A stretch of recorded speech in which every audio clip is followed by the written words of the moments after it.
அன்புக்குரிய தேவஜனமே, இந்த செய்தியின் மூலமாக உங்களை சந்திப்பில் மிகுந்த சந்தோஷம் அடைகின்றேன். இன்றைக்கி எந்த பிரச்சனையோட போராட்டத்தோடு இருக்கிறீங்களா? பயப்படாதீங்க. கர்த்தர் கூட இருக்கிறார். அவர் சகலத்தை நன்மைக்கு எதுவாய் செய்து முடிப்பார். அவரால் கூட அதற்கரை ஒன்றுமே இல்லை. அது உங்களுக்கு மலை போல காணப்படலாம். அதை லகுவாய் கர்த்தர் முடிச்சு கொடுப்பார். அவரை நம்பி நான் உம்முடைய ஜனம் ஆண்டவரேன்னு சொல்லி கூப்பிடுங்க. அவ்வளோதான், அவர் பார்த்துக்கொள்வார். அப்படித்தானே வேதம் சொல்கிறது, என்னை நோக்கி கூப்பிடு, நான் உனக்கு உத்தரவு கொடுத்து நீ அறியாதும் நீ எட்டாவது பெரிய காரியங்களை உனக்கு அறிவிப்பேன், உனக்கு செய்வேன்னு சொல்கிறார். அதனால் நீங்கள் பயப்படாதீங்க, தைரியமான கர்த்தர் எல்லாவற்றையும் பார்த்துக்கொள்வார். இன்றைக்கு நம் செய்தியின் தலைப்பு எல்லாம் முடிந்தது. செய்திக்கு ஆதாரமாய் ஏறெடுக்கப்பட்ட வேத வசனம் ஏசாயா 40ஆம் அதிகாரம் 2ஆம் வசனம். எருசலேமுடன் பட்சமாய் பேசி அதன் போர் முடிந்தது. இன்றைக்கு நிறைய பிரச்சனைகள் முடியாமல் இருக்குது இல்லையா? போராட்டங்களுக்கு ஒரு ஓய்வு இல்லாமல் இருக்குது. எதை எடுத்தாலும் எதிர்மறையாக இருக்குது. என்ன செய்யன்னு தெரியல, எப்படி முடியுமோன்னு தெரியல, சத்துருக்களவோ போராட்டம் பெருசாக இருக்குது அப்படின்னு சொல்லி நீங்கள் வேதனைப்பட்டுட்டு இருக்கலாம். இது என்னமாய் முடியுமோ என்று தெரியலையே கலங்கி இருக்கலாம். ஆனால் கர்த்தர் உங்களை பார்த்தா சொல்கிறார், எல்லாம் அவரால் முடித்து கொடுக்க முடியும். வேதத்தின்படி பார்க்கும்போது நம்ம எப்படியெல்லாம் முடித்தார் என்று குறித்து இன்றைக்கு கர்த்தர் பேசப்படுறார். அதாவது சில பிரச்சனைகள் இது எப்படி முடியும் அப்படின்னு நீங்கள் நினச்சிட்டு இருக்கலாம். இது இயேசுவால் முடியும் அப்படின்னு விசுவாசிங்க. இது என்ன, நான் இதுக்கு என்ன செய்வேன் அப்படின்னு நடக்கும் இல்லை, கர்த்தர் கூட இருக்கிற அவரெல்லாம் பார்த்துக்கொள்வார். என்னை கைவிடவே மாட்டார், என்னை விட்டு விலகவே மாட்டார். நான் இன்னொன்று சொல்லுங்கள், நான் அழுகிறது என் அப்பன் இயேசுக்கு பிடிக்கவே பிடிக்காது. நான் எப்போவுமே சந்தோஷமாக இருப்பதான் அவருக்கு பிடிக்கும். இதெல்லாம் கர்த்தருக்கு பிரியமான வார்த்தைகள். இப்படி பேச கற்றுக்கொள்ளுங்கள். அதாவது செய்தி நம்ம பரிசுத்த வேதாகமத்தில் எத்தனை போராட்டங்கள் எல்லாம் ஃபேஸ் பண்ணார் தாவீது. அவர் பாருங்க, எப்போவுமே அவளை ஓட ஓட விரட்டுவாங்க. அந்த சூழ்நிலையிலும் ஆண்டவரை பிடிச்சிப்பாரு. நீர் என் தேவ, நீர் என் அடைக்கலம், நீர் என் கண்மலை, நீர் என் கோட்டை, நான் நம்பி இருக்கிறவர் அப்படின்னு சொல்லுவார். நீங்களும் அப்படித்தான் சொல்லணும். ஒரு சூழ்நிலையும் பயப்படாதீங்க. நம்மளை உன்னதமானவரின் மறைவில் நம்மளை வச்சிருக்கிறார். அவர் உன்னதமானவரின் மறைவுங்கிறது ஒரு சீக்ரெட் பிளேஸ். அவரும் நம்மளை அப்படி தான் வச்சிருக்கிறார். சத்துரு பார்க்காதபடி கர்த்தருடைய செட்டைக்குள்ளாய் நிழலுக்குள் நம்மளை மறைச்சிருக்கிறார். விசுவாசிங்க. என்ன ஆயிடுமோ, எந்த தீங்கு வந்துருமோ, அது வந்துருமோ, பயப்படாது. வேதம் என்ன சொல்லுது? தீமை அவனை அணுகார், தீங்கு உங்களை துக்கப்படுத்தார். இப்படி விசுவாசத்தோடு பேச கற்றுக்கொள்ளுங்க. இன்றைக்கு நம்ம வேதத்தை பார்க்கும்போது 3 காரியம் முடிந்ததை குறித்து நம்ம பார்க்க போகிறோம். முதலாக பார்க்கும்போது யோசேப்பு, அவன் அவர்கள் தீமை செய்ய நினைத்தார்கள், கர்த்தரோ அதை நன்மையாய் முடிய பண்ணினார் அப்படின்னு சொல்லி ஆதியாகமம் 50ஆம் அதிகாரம் 20ஆம் வசனத்தில் சொல்லப்பட்டிருக்கு. அது எப்படி முடியாது? அது அவங்க இவன் சொப்பனம் கண்டுட்டான், இவன் எப்படி நடக்கும், இவனை எப்படியாவது க்ளோஸ் பண்ண, அவங்க என்னெல்லாமோ பிளான் போட்டாங்க. அது பாருங்கள், கர்த்தருடைய கரத்தில் ஞாபகத்தில் சொல்கிறேன். அவன் எதுக்கடுத்த இன்னசென்ட்டு, அவன் எதையும் உடனே ஆண்டவர் கொடுத்துருக்கிறாரு தரிசனம், உடனே அதை சொன்னான். உடனே போய் அவங்க அப்பா அம்மாட்ட சொல்கிறாப்புல, அண்ணம்மாட்ட சொல்கிற, இது நிமித்தம் அவன் எல்லாம் பொறாமை ஆயிட்டாங்க. இவன் வரும்போது சொப்பனாக்காரன்னு கூப்பிடுறாங்க. ஆனால் பாருங்கள், ஆண்டவர் கொடுத்த தரிசனம் நிச்சயமாய் நிறைவேறும் தேவ பிள்ளையே. சூழ்நிலைகள் எல்லாம் பிசாசு உங்களை இது முடியாது, இது நடக்காது, இது கிடைக்காது அப்படின்னு சொல்லி உங்களை பயமுறுத்தும். ஆனால் நீங்கள் பயப்படக்கூடாது.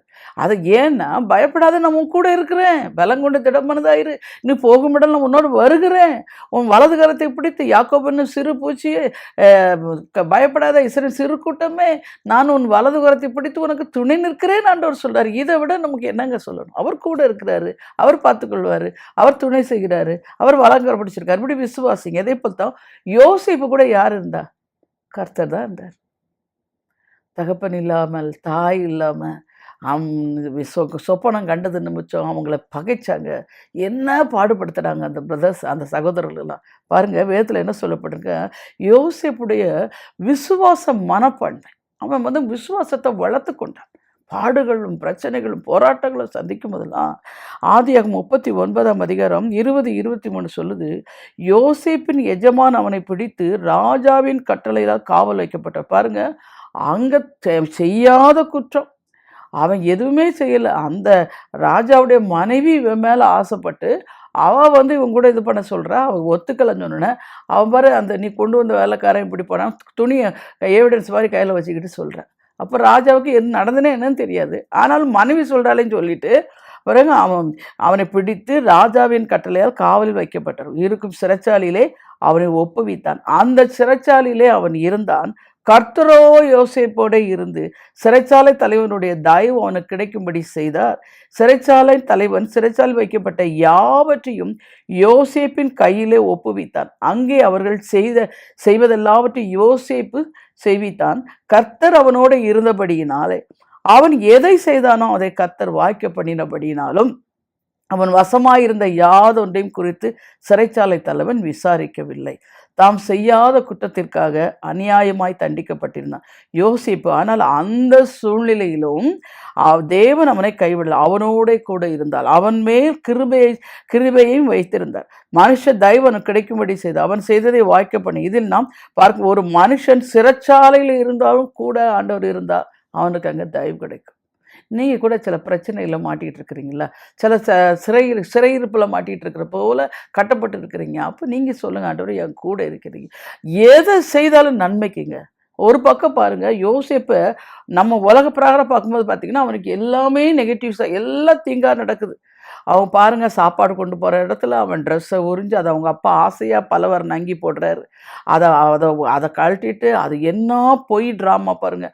அவன் வந்து அவர்கிட்ட கொண்டு போய் தகப்பாடுமார்கிட்ட கொண்டு போய் கொடுக்குறாருங்க. அவங்க மிருகனை அடிச்சிருச்சுட்டாங்க. அவர் அதை நம்பி எவ்வளோ சூழ்நிலை அந்த ட்ரெஸ் எல்லாம் கழட்டி ஒரு குழியில் போடுறாங்க. அங்கேயும் தயவு அவங்க வந்து பேசும்போது ஒருத்தரும் சப்போர்ட் பண்ணி எப்படியாவது ஒரு மீட் எடுக்கலாம்னு நினச்சி பார்க்கும்போது அங்கேயும் குழியில் தூக்கி அங்கேயும் சாகடிக்க முடியல. அங்கே உடனே அவங்க மீதி அணிட்டு வரான், அவன் கையில் விட்டப்படுறான் எல்லாம். ஆனால் பார்க்கும்போது எல்லாமே தீமை போல காணப்படுது.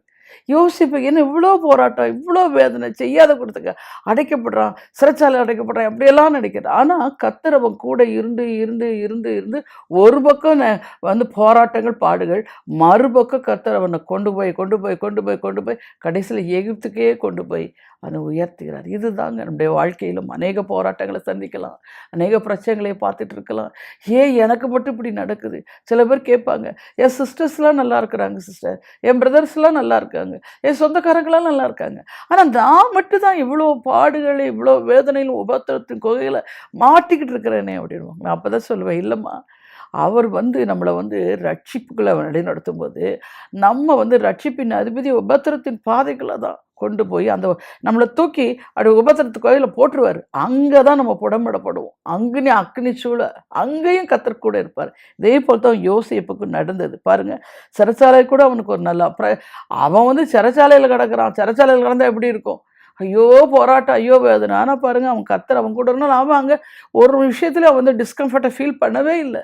ஏன்னா அதனுடைய அங்கே உள்ள சிறைச்சாலை தலைவன் கையிலே அவருக்கு அங்கே வந்து தயவு கிடைக்குது. இதைத்தான் நீங்களும் சொல்லலாம், ஆண்டவரே உம்முடைய தயவு, மனுஷ தயவு எனக்கு வேணும்னு எப்பவும் சொல்லணும். இந்த சம்பவத்தில் நம்ம என்ன தெரிந்து கொள்கிறோம்? தேவன் நமக்கு கற்றுக் கொடுக்கும் பாடம் என்ன? நம் வாழ்க்கையில் எது வந்தாலும் என்ன நடந்தாலும் நமக்கு தேவ கிருபையும் மனுஷ தயவும் கிடைத்தால் மட்டும் போதும். லூக்கா 2:52 அப்படி தானே சொல்லுவார். அதே தான், ஒரு மனிதன் ஒரு பணியில் நியமிக்க பெறுவதற்காக இன்டர்வியூ செய்கிறார் என்று வைத்துக்கொள்ளும். அவன் பயந்து கொண்டு தோல்வி மனமையோடு போவானாகில் அவன் செலக்ட் ஆக முடியாது. நான் அதனால தான் அநேகர் வந்து எனக்கு வந்து அவங்க இன்டர்வியூ போகும்போது ஃபோன் பண்ணுவாங்க, சிஸ்டர் எனக்கு ஜோம் பண்ணி விடுங்கன்ட்டு. நான் நெகேமியா 1:11 சொல்லுவேன், ஆண்டவரே இன்றைக்கு அந்த மனுஷன் கண்ணில் கதையை கொடுத்து இன்றைக்கே காரியத்தை கைவிடும். அங்கே ஒரு 10,000 பேர் வந்திருந்தாங்களாம். அங்கே வந்து செலக்டட் பர்சனாக இவனை வச்சுடுவார் சுவாமி. அவன் தேர்ந்தெடுக்கப்படுவான். இதைத்தான் நீங்களும் செய்யணும். எந்த இன்டர்வியூ வந்தாலும் சரி, எதுக்கு வந்தாலும் பயப்படக்கூடாது. தைரியமாக ஆண்டவர்கிட்ட போய் சொல்லிவிட்டு, ஏசப்பா நீங்கள் என் கூட வாங்க, அங்கே இன்றைக்கு அந்த இன்டர்வியூ பண்ணுற மனுஷங்களில் தயவு கிடைக்க இன்றைக்கே காரியத்தை கையிடி வர பண்ணுங்க. நீங்கள் ஜெபம் பண்ணிட்டு போனீங்கன்னா அங்கே கர்த்தர் காரியத்தை வாய்க்க பண்ணுவார். என்னுடைய நிறைய அனுபவத்தில் சொல்ல முடியும், நிறைய விசுவாசிகள் மூலமாக சொல்ல முடியும், என் குடும்பத்தில் நடந்த காரியத்தை பற்றி சொல்ல முடியும். அது மாதிரி நீங்கள் செய்யுங்க. அந்த தோல்வி மனப்பான்மை உங்களை விட்டு எடுத்து போட்டுறோம், ஜெயம் கொடுக்க. அதாவது கிறிஸ்துவுக்குள் எப்பொழுதும் நம்மளை வெற்றி சிறக்க செய்யும் தேவன் தான். அதனால்தான் இஸ்ரவேலின் ஜெயபலமானவர் தாம் சொன்னதை பற்றி மனஸ்தாபடுகிற தேவன் அல்ல என்று 1 சாமுவேல் 15:29 நம்ம கூட இருக்கிறவர் இஸ்ரவேலின் ஜெயபலமானவர். ஜெயத்தை கொடுக்கிற கர்த்தர் தான், ஆசீர்வதிக்கிற கர்த்தர் தான், நம்மளை விசாரிக்கிற கர்த்தர் தான், நம்முடைய நிந்தைக்கு பதிலாக நமக்கு நன்மையை தருகிற தேவன் தான். அதனால் சோர்ந்து போகக்கூடாது. எல்லா காரியத்திலும் கர்த்தர் கூட இருப்பார். விசுவாசத்துடன் நம்பிக்கையும் சொன்னால் அந்த மனிதன் எல்லா காரியங்களையும் நீ எங்கே சார் எப்போவுமே இருமனமாக போகக்கூடாது.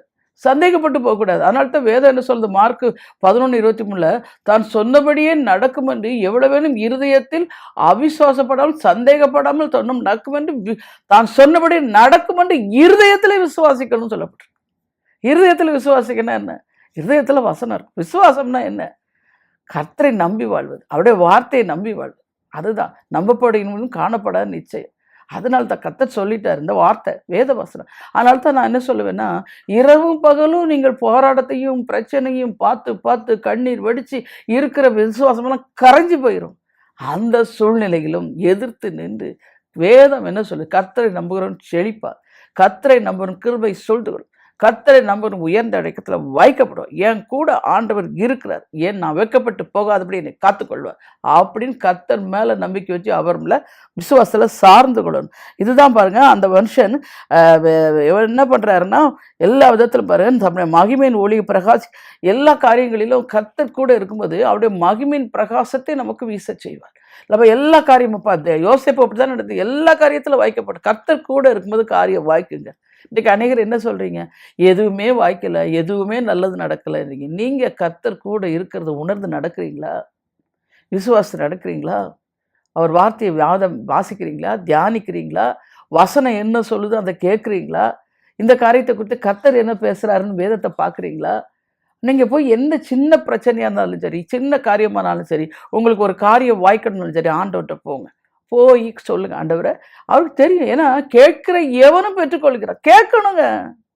கேட்கறதுக்கு நிறைய பேர் என்ன சொல்லுவாங்க, அதான் ஆண்டவருக்கு தெரியுமா கேட்கணும்.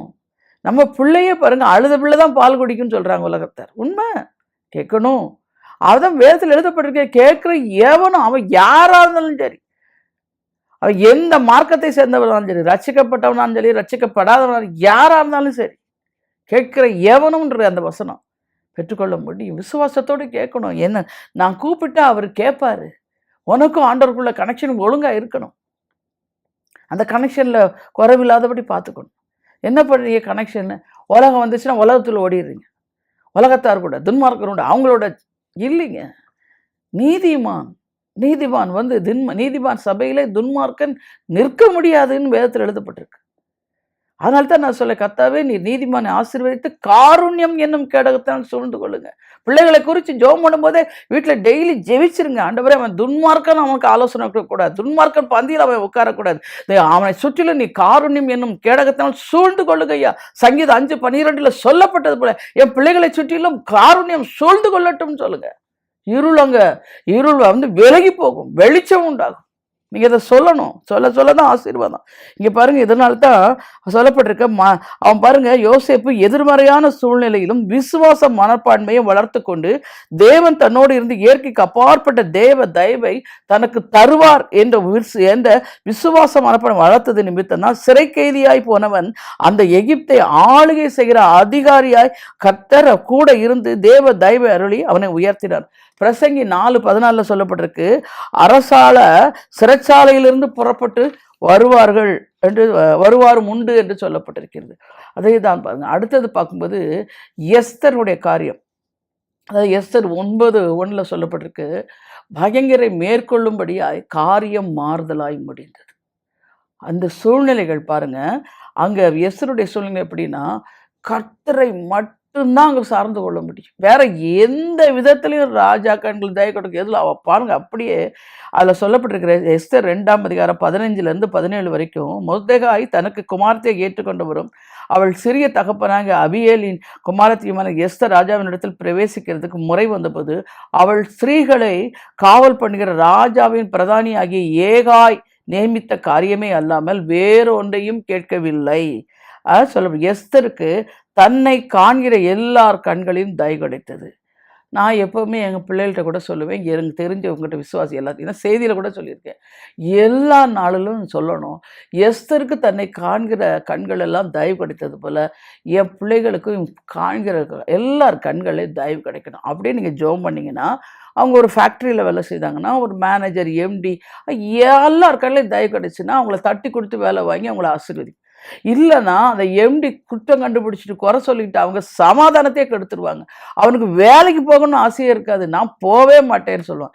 அதனால தான் நீங்கள் தினந்தோறும் ஜெபிக்கும்போது, எசப்பா என் பிள்ளைகளுக்கு தன்னை காண்கிற எல்லார் கண்களையும் தயவு கிடைக்கணும், எனக்கும் அப்படி கிடைக்கணும்னு சொல்லி நீங்கள் ஜெபிச்சிங்கன்னா, அந்த வசனம் வேதம் சொல்லுது, அவர் அனுப்புகிற வசனம் வெறுமையாய் அவரிடத்தில் திரும்பாமல் தன் அனுப்பின காரியமாய் வாய்த்து விட்டு திரும்பும். ஏசாயா 55:11. அதனால தான் நான் சொல்லுவேன், இரவு பகலும் வேதத்தில் எந்தெந்த சூழ்நிலைக்கு என்னென்ன வசனம் வேணுமோ அதை பிடிச்சு கொண்டு விசுவாசம் என்னும் கேடகத்தை பிடிச்சு நிற்கணுங்க. விசுவாசம் ஓடி போயிடுவான். உங்களுக்கு வசனம் தெரிஞ்சிட்டாலே அவனுக்கு எடுத்துருவான் ஓட்டத்தை. அதை நீங்கள் தெரிஞ்சுக்க. ஒரு வழியாக வந்த சத்துரு 7 வழியாக ஓடிப்போம். அப்படியே எஸ்தர் ராஜா ஆகிய அகாஸ்வேரு அரசாளுகிற 7ஆம் வருஷம் தேவோத் மாதமாகிய 10ஆம் மாதத்திலே ராஜாவிடத்தில் அரமனைக்கு அழைத்து கொண்டு போகப்பட்டாள். ராஜா சகல ஸ்திரீகளை பார்க்கிலும் எஸ்தர் மேல் அன்பு வைத்தான். சகல கன்னிகைகளை பார்க்கிலும் அவளுக்கு அவன் சமூகத்தில் அதிக தயையும் பட்சமும் கிடைத்தது. ஆகையால் அவன் ராஜ கிரீடத்தை அவள் சிரசின் மேல் வைத்து அவளை வஸ்தியின் ஸ்தானத்திலே பட்ட ஸ்திரீயாக்கிறாள். யோசனை பண்ணி பாருங்க, அவளுடைய பேக்ரவுண்ட் என்ன? அவன் ஒரு சித்தப்பாவால் எடுத்து வளர்க்கப்படுறான். ஒரு அநாத மாதிரி தான். அதுதான் நான் சொல்லுவேன், எப்போவுமே திக்கற்றவர்களுக்கு கர்த்தரே அடைக்கலாம், கர்த்தரே சகாயம்.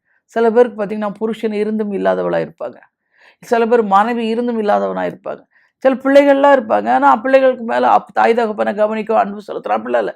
நிறைய செய்தியில் சொல்லியிருக்கேன், பிள்ளைகள் இருந்தும் இல்லாதவர்களை போல, தகப்பன் தாய் இருந்தும் இல்லை, அப்படிப்பட்ட சூழ்நிலை தான். அந்த மாதிரி இருக்கிறவங்க பாருங்கள், யாருமே எல்லாமே கர்த்தர் தான் அவளுக்கு.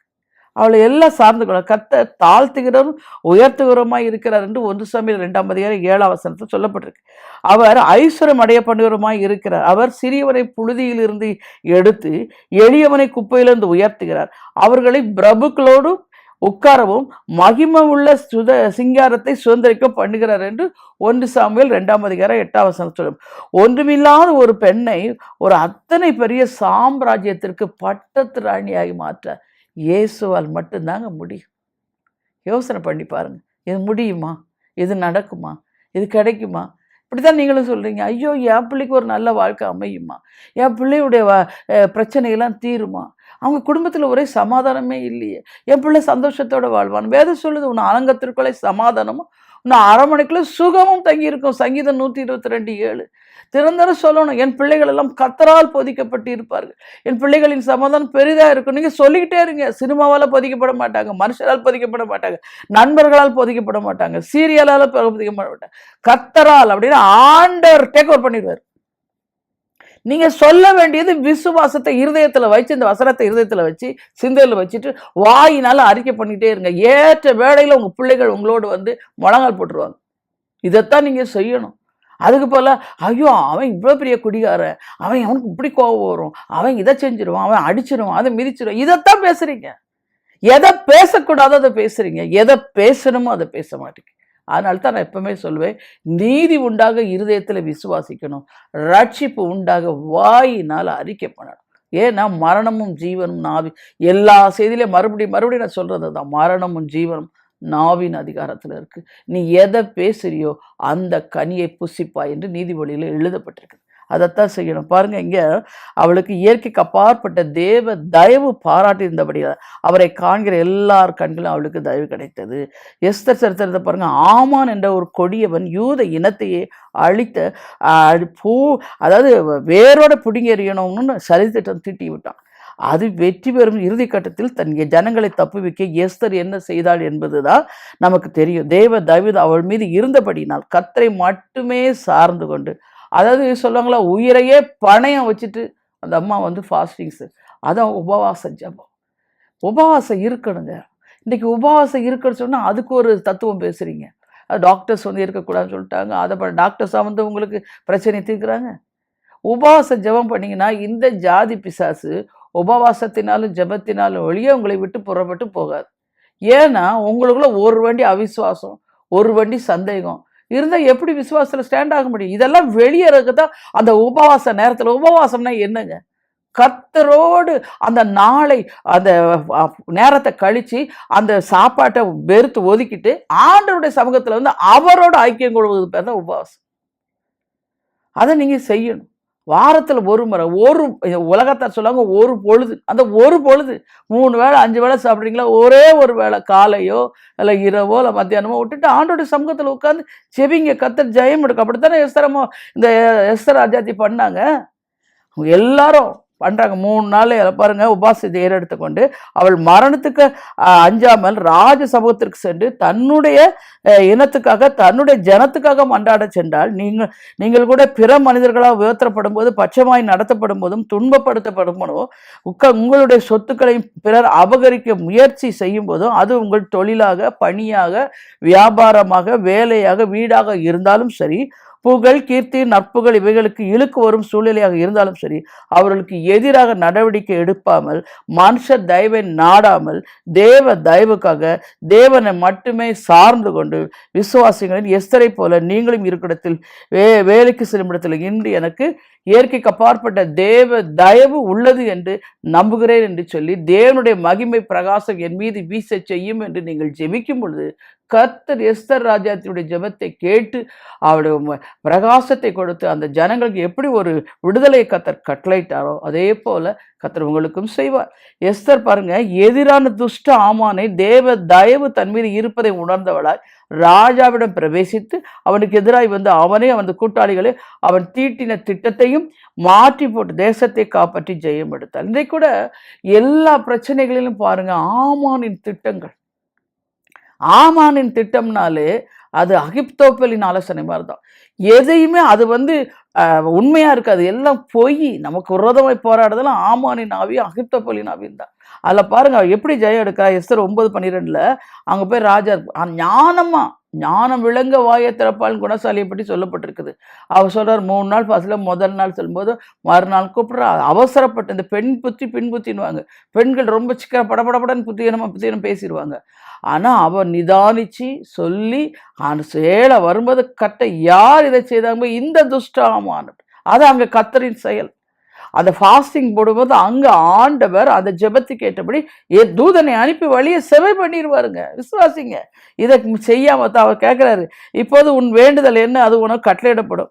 உன் மன்றாட்டு என்ன, அது உனக்கு செய்யப்படும். எஸ்தர் 19:21 யூதர் தங்கள் பங்கிற்கு நீங்களாக்கி இளைப்பாறுதல் அடைந்த நாட்களா. துஷ்ட ஆமா அன்னைக்கு பாருங்க, அவனை மொர்தெகாய்க்கு அவன் ஆர்வமாடு தூக்குமரம் செய்தான். ஆனால் பாருங்க கர்த்தருடைய இது அங்கே ராஜாவுக்கு தூக்கம் வராமல் அதை வாசிக்க சொல்லி அதை எடுத்து இதையெல்லாம் அந்த நேரத்தில் ஆமான் ராஜாட்ட பேச வந்திருக்குமே அங்கே யாருன்னு கூப்பிட்டு உடனே ராஜா கனம் பண்ணுகிற மனுஷனுக்கு என்னெல்லாம் செய்யணும்னு சொல்கிறாரு. அப்புறம் இதுதான் நம்மளை உயர்த்துன்னு நினச்சா சத்துருக்கள் மூலமாக நம்ம உயர்த்த கர்த்தர் ஆயத்தப்படுத்திடுவார். தெரிந்து கொள்ளுங்கள். அதுக்கு தான் சத்துருக்களுக்கு முன்பாக நான் ஒரு பந்தை ஆயத்தப்பட்டு உன் தலை என்னால் அபிஷன் பார்த்த நிரம்பி வேலையை செய்வேன்னு சொல்கிறார். அங்கே மொர்தெகாய் போட்ட அதே தூக்கு மரத்தில் ஆமான் தூக்கிலிடப்பட்டான். அவன் முகம் மூடி போக. இன்றைக்கு இந்த செய்தியை கேட்டுக்கொண்டிருக்க தெய்வ பிள்ளையே, உனக்கு சத்துருக்கள் போராடுறாங்களா? கர்த்தர் பாரு, சத்துருக்களுக்கு முன்னாக உன் தலையை உயர பண்ணி உன் சத்துருக்களின் முகத்தை மூடி போடுவார். அது உன் கண்களுக்கு ஆச்சரியமாக இருக்கும். இது எப்படி முடிந்தது? இது கர்த்தரால் முடிந்தது. போர் முடிந்தது. பகைஞரை மேற்கொள்ளும்படியாய் காரியம் மாறுதலாய் முடிந்தது. அடுத்து நெகேமியாவை எடுத்துக்கொள்ளும்போது 6ஆம் அதிகாரம் 15ஆம் வசனத்தில் அப்படியே அலங்கமானது 52 நாளுக்குள்ளே கட்டப்பட்டு எலூம் மாதம் 25ஆம் தேதியிலே முடிந்தது. இங்கே ஒரு முடிந்தது. முதலாவது நாம் பார்க்கும் பொழுது யோசேப்பினுடைய காரியம் தீமையான காரியம் நன்மையாய் முடிந்தது. இரண்டாவது பார்க்கும் பொழுது பகைஞரை மேற்கொள்ளும்படியாய் காரியம் மாறுதலாகி முடிந்தது. எஸ்தரில் பார்த்தோம். இங்கே பார்க்கும்போது நெகேமியானுடைய காரியத்தில் பார்க்கும்போது முடியாதது முடிக்கும் கர்த்தர் 52 நாளைக்குள்ளாக அந்த அலங்கம் கட்டி முடிந்தது என்று சொல்லப்படுது. அதுக்கு தான் இது முடியாததை முடிக்கிற இயேசு கிறிஸ்து. நெகேமியா என்று சொல்லும்போது எருசலேமை கட்டுதலை நினைக்கும் நெகேமியா தான் நம் கண்முன் தருகிறது. எருசலேமை அலங்கம் இடிக்கப்பட்டது என்றும் ஆதீனம் வாசல்கள் அக்கினியால் சுட்டிக்க கேள்விப்பட்டு அவர் இது நிமித்து அவர் துக்கித்து அதெல்லாம் சொல்லப்பட்டிருக்குது. ரொம்ப பாடுகளை எல்லாத்தையும் எதிர் பண்ணிட்டு அவர் உபவாசித்து எல்லாம். நெகேமியா என்றாலே ஏகோவாவின் ஆறுதல் உள்ளவன் என்ற அர்த்தம். அவருடைய எதிர்படியே அவர் வேதனையோடு அந்த போராடி ஜபிக்கும் போது அதில் பாருங்கள் அவரை கட்டவே விடாதபடி போராடுவாங்க. அதில் சன்பாலத்தினும் தொபியாவும் சன்பாலத்தை எழுது அவரை ரொம்ப அந்த நெகேமியா 6ஆம் அதிகாரம் 9ஆம் வசனத்தில் அந்த வேலை நடந்தேறாதபடிக்கு எங்கள் கை சலித்து போய் என்று சொல்லி அவர்கள் எல்லாரும் எங்களை பயமுறுத்த பார்த்தார்கள். நான் உங்களுக்கு ஒன்று சொல்கிறேன், ஆண்டவர் அற்புதம் செய்யணும்னு ஆயத்தமான உடனே எகிரி நிற்பான். நமக்கு தடையே கொண்டு வருவான். இன்னும் ஆண்டவர் இப்படி சொன்னார், உன்னை ஆசீர்வதிப்பேன்னு சொன்னார், உனக்கு வேலை தருவேன்னு சொன்னார், உங்கள் பிள்ளைக்கு காரியங்களை பொறுப்படுத்திக்கணும் ஆசீர்வதிப்பேன். ஏன் இப்படி? நான் எப்பவும் தெரிஞ்சுங்க, ஒரு ஆசீர்வாதத்தை சுதந்திரிக்க போகும்போது கட்டாயம் போராடுவான், எதிர் வல்லமைகள் போராடும். ஏன் தெரியுமா? ஈசாக்கை கர்த்தர் ஆசீர்வதிச்சார் இல்லையா? என்ன பண்ணா? ஏதேக்கு சித்திராவை கொண்டு வந்து போராடும். ஆனால் கர்த்தர் என்ன பண்ணார்? ரெகோபோத்தை கூட்டிட்டு அவரை இடம் உண்டாக்கினார் சொல்லி பெருக செய்தார். எந்த நேரத்திலையும் ஆசீர்வாதத்தை சுதந்திரிக்கிறதுக்கு முன்னாடி சத்துரு போராட்டம் உண்டு. நீங்கள் அதை இந்த போராட்டம் கர்த்தருடையது, நான் சும்மா இருப்பேன்னு சொல்லி ஆண்டுட்டு ஒப்படைச்சிட்டு நீங்கள் சந்தோஷமாக மாறணும். பாருங்க, இங்கே அவனை அதை கட்ட விடாதபடி பயமுறுத்தினார்கள். என்னெல்லாம் சொல்கிறாங்க பண்ணி வா. அந்த இடத்துல சொல்லப்பட்டிருக்குது, இதுக்குள்ள கதவுகளை பூட்டுவேன், வாரும் உம்மை கொண்டு போட வருவார்கள், இரவிலே உம்மை கொண்டு போட வருவார்கள் என்றார். நெகேமியா 6:10. அதற்கு 11, அதற்கு நான், என்னை போன்ற மனிதன் ஓடி போவானோ, என்னை போன்றவன் உயிர் பிழைக்கும்படி தேவாலயத்துக்கு போய் பதுங்குவானோ, நான் போவதில்லை என்றான். இதான் கர்த்தர் கூட இருந்து நெகேமியான் தேவ மனுஷன், கர்த்தருக்கு முன்பாக நிற்க பயந்து நடக்கிற மனுஷன். அப்படி சொல்லி அவன் கண்டுபிடிக்கிறான், இது தீர்க்க தரிசனம் சொல்வதெல்லாம் பொய்யப்பா, இது வதிக்காதுலாம். அதான் சன்பல்லாத்தும் தொபியானுடைய அகித்தோவின் ஆலோசனை எல்லாம் கர்த்தர் அதம் பண்ணி போடுவார். இவ்வளோ நெருக்கடி நடக்குது, இவ்வளோ பிரச்சனை நடக்குது. கர்த்தர் பாருங்க 52 நாளில் அந்த இடத்துல சொல்லப்பட்டிருக்கு. 14 என் தேவனே, தொபியாவும் சன்பலத்தும் செய்த இந்த செய்கைகளுக்கு தக்கதாக நீர் அவர்களையும் நொபதியாளிடம் தீர்க்கதரிசியானவர்களை எனக்கு பயம் உண்டாக்கப்பட்ட மற்ற தீர்க்கதையும் நினைத்து கொள்ளும். பாருங்க எவ்வளோ போராட்டங்கள். என்னைக்கு தெரிந்து கொள்ளுங்க, வாழ்க்கையை கட்டி எழுப்புகிற கர்த்தர், ஆனால் அநேக போராட்டத்தையும் தடைகளையும் கொண்டு வா. தடைகள் இருக்குங்க, தடை கற்களை படிக்கற்களாய் கர்த்தர் மாற்றி தருவார். நீங்க விசுவாசிக்கணும். இவ்வளோ சூழ்நிலையில அலங்குங்கிறது இப்போ நம்ம சொல்ல மாதிரி சும்மா காம்பவுண்ட் வாலில் பெரிய அலங்கம் 52 நாளில் கட்ட முடியுமா? கட்டி முடிச்சிட்டாரு. இன்றைக்கு கூட உங்கள் பிரச்சனை ரொம்ப நாளாக இழுத்துட்டு கிடக்குதா? இந்த கோர்ட்டு கேஸுன்னு தீர்வு வராதபடி இழுத்துட்டு இருக்குதா?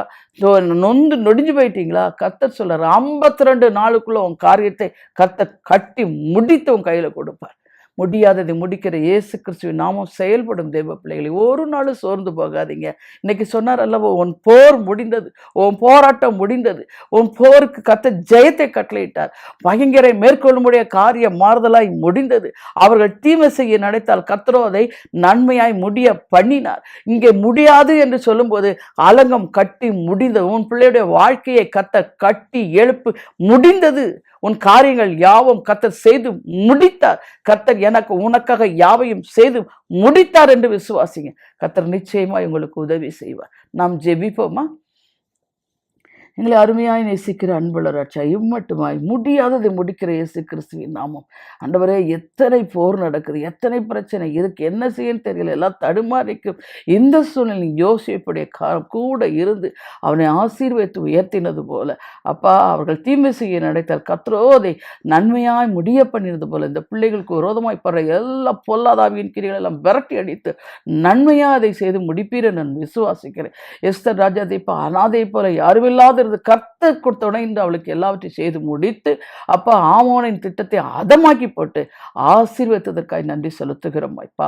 அதே மாதிரி ஆண்டவரே, நெகேமியா அலங்கத்தை கட்டி எழுப்ப விடாதபடி அநேக போராட்டங்களை கொண்டு வந்து வீணான பொருளையெல்லாம் பேசி ஜனங்கள் அவனை பயமுறுத்த பார்க்கும். கர்த்தர் கூட இருந்து 52 நாட்களுக்குள்ளாகவே அலங்கம் கட்டி முடிந்தது. இந்த பிள்ளைகள் எந்தெந்த காரியத்தில் முடியாமல் நிற்கிற காரியங்கள் எல்லாம் இயேசு கிறிஸ்துவின் வல்லமுள்ள நாமத்தில் கர்த்தர் எனக்காக யாவை செய்து முடித்தார் என்று உம்முடைய நாமம் மகிமைப்பட நீர் அற்புதம் செய்து முடிப்பீராக. நீரப்படி செய்வதற்காய் ஸ்தோத்திரம். உஷபல் இகதுரி கந்துரி கபா திகந்துரி கபல ரோஷன். சோர்ந்து போகாதே. எல்லா காரியமும் எனக்கு முடியாமல் அப்படியே நிற்கின்றதே. குடும்பத்து காரியம் சரி, வாழ்க்கையும் சரி, என்னுடைய வேலையிலையும் சரி, எல்லாவற்றிலும் அரைகுறையா இருக்கிறது என்று புலம்பி அழுகிறார். ஆனால் கர்த்தர் சொல்கிறார், அவர்கள் தீமை செய்ய நினைத்தார்கள், கர்த்தரோ அதை நன்மையா முடிய பண்ணினார். உன் கண்கள் அதிசயத்தை காணும். உஷபில் லிகந்துரி ஆரோக்கியதாஸ். சோர்ந்து போகாதே, புலம்பி அழுகிறாய். எந்த காரியமும் எனக்கு நடைபெற முடியவே இல்லையே, எல்லாமே பாதியில் இருக்கிறதே என்று புலம்புகிறாய். ஆனால் கர்த்தர் சொல்ல, உனக்காக அவை யாவையும் செய்து முடிக்க வல்லவர். விசுவாசி, உன் கண்கள் அதிசயத்தை காணும். உஷபில் எதிரி கந்துரிக்க அற்புதம் மேறி சோர்ந்து போகாதே. குழந்தைக்காக தவித்து கொண்டிருக்கிறார். முடியாததை முடிக்கிற இயேசு கிறிஸ்துவின் நாமம் சீக்கிரத்திலே உன் கண்கள் அதிசயத்தை காணும். இனி உன் வாயை கர்த்தர் நகைப்பினால் உன் உதடுகளை கெம்பீரத்தால் நிரப்புவேன் என்று சொல்கிறார். விசுவாசி. ஓ ரபூல சந்து சரோஜா, சோர்ந்து போகாதே. அடிக்கடி வயிற்று வலியினால் துடித்து கொண்டிருக்கிறார். கர்த்தர் சொல்கிறார், வேதனை நீங்கி சுகமாயிரு. செவிடுமான பலவீனத்தின் ஆவி அந்த மகளுடைய சரத்தோட்டு புறப்பட்டு போ. கர்த்தர் உன்னை கடிந்து கொள்வாராக. இயேசு கிறிஸ்துவின் நாமத்தில் விடுதலை உண்டாவதாக.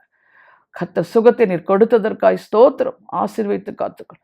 இயேசு கிறிஸ்துவின் நாமத்தில் ஜெபிக்கின்றோம் ஜீவனுள்ள தகப்பனே. ஆமென், ஆமென். தேவ பிள்ளைகளே, இந்த செய்தி உங்களுக்கு மிகுந்த பிரயோஜனத்தை கொண்டு வந்திருக்கும் என்று கர்த்தருக்குள் நம்புகிறேன். கர்த்தர் தாமே உங்களை ஆசீர்வதிப்பாராக. ஆமென், ஆமென்.